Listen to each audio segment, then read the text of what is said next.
कि वो प्राचीन वट वृक्ष है जी। हाँ, ये प्राचीन वट वृक्ष। तो ये जो नदी जो राक्षी ये पांडवकालीन हाँ वट ये वृक्ष है। हाँ उस समय अभी उसी यहाँ पर विश्राम यहीं पर किया था। यहीं विश्राम किया था जी, महाभारत कालीन स्वयंभू ज्योतिर्लिंग जी।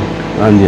देखिए ऐसी मान्यता भी है इस मंदिर की, यहाँ पर आसपास क्षेत्र की, कि मान लीजिए जैसे जल ये बंद है, टपक रहा है, इसे न टपकने दिया जाए, रोक भी दिया जाए, तब भी वहाँ शिवलिंग पर जो जल है वो हमेशा रहता है, विद्यमान रहेगा जी। हमेशा विद्यमान रहता है, वो कभी समाप्त नहीं होता।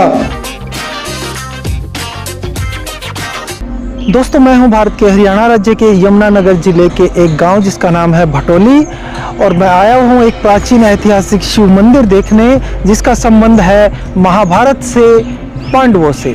दोस्तों, जो मेरे पीछे आप शिव मंदिर देख रहे हैं ये महाभारत कालीन है, और महाभारत के युद्ध में जाने से पहले पांडव एक रात्रि को यहाँ पर विश्राम करते हैं और एक आश्चर्यजनक रूप से भगवान शिव की वे आराधना करते हैं, और भगवान शिव प्रसन्न होते हैं और उन्हें दर्शन देते हैं। जिस स्थान पर ये मंदिर बना हुआ है आज अपने इस स्वरूप में है, लेकिन इसकी प्राचीन वही उसी समय की शिवलिंग भी उपस्थित है आज भी मंदिर में। हमारे साथ इस प्राचीन ऐतिहासिक मंदिर के पुजारी श्री पंडित जितेंद्र शास्त्री जी मौजूद हैं। इस पंडित जी से इतिहास के बारे में, इस मंदिर के बारे में कुछ और जानकारी प्राप्त करते हैं। पंडित जी प्रणाम जी। ये मंदिर के कुछ इतिहास के बारे में बताइए हमारे दर्शकों को। ये जो हमारा क्षेत्र है ये कभी महाभारत काल में ये सिंधुवन क्षेत्र हुआ करता था जी। सिंधुवन क्षेत्र था जी। तो अज्ञात पांडवों को जब जुए में हार गए थे पांडव, तो उनको लगभग 12 साल का जो है ना वनवास मिला था, 1 साल अज्ञातवास का था जी। अच्छा। तो आखिरी साल जो उनका अज्ञातवास था तो पांडव भगवान श्री कृष्ण के आदेश अनुसार वो हिमाचल में चले गए थे। अच्छा। तो फिर भगवान श्री कृष्ण ने आदेश दिया कि दुर्योधन ये भी बात नहीं स्वीकार कर रहा है कि पांडवों का एक सुई के नोक के बराबर भी जगह पृथ्वी पर नहीं है। ठीक है। तो इसलिए युद्ध अवश्य भावी है। तो युद्ध होगा तो आपको कुरुक्षेत्र का मैदान उसके लिए चुना गया है। आप छिपते छिपाते जो है ना आपने आना है, कुरुक्षेत्र से प्रस्थान करो जी।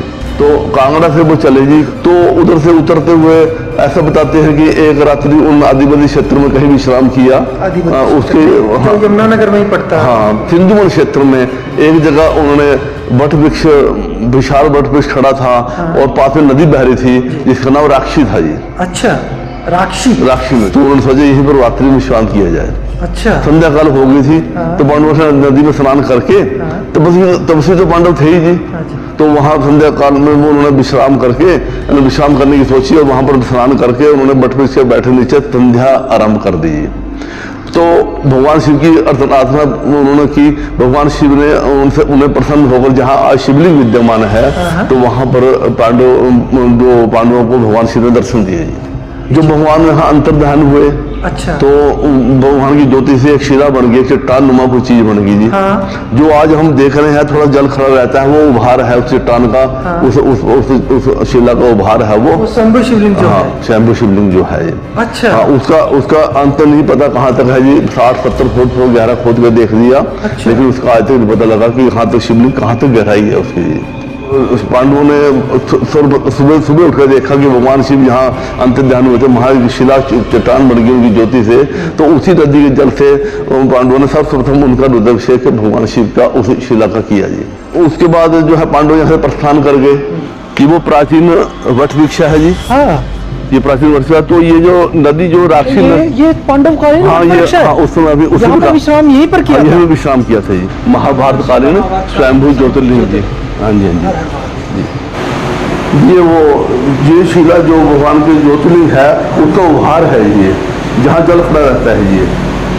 अच्छा। हाँ, उसका उभार है। इसका अंत नहीं पता धरती में जमीन में कहाँ तक उसका अंत है जी। अच्छा जी।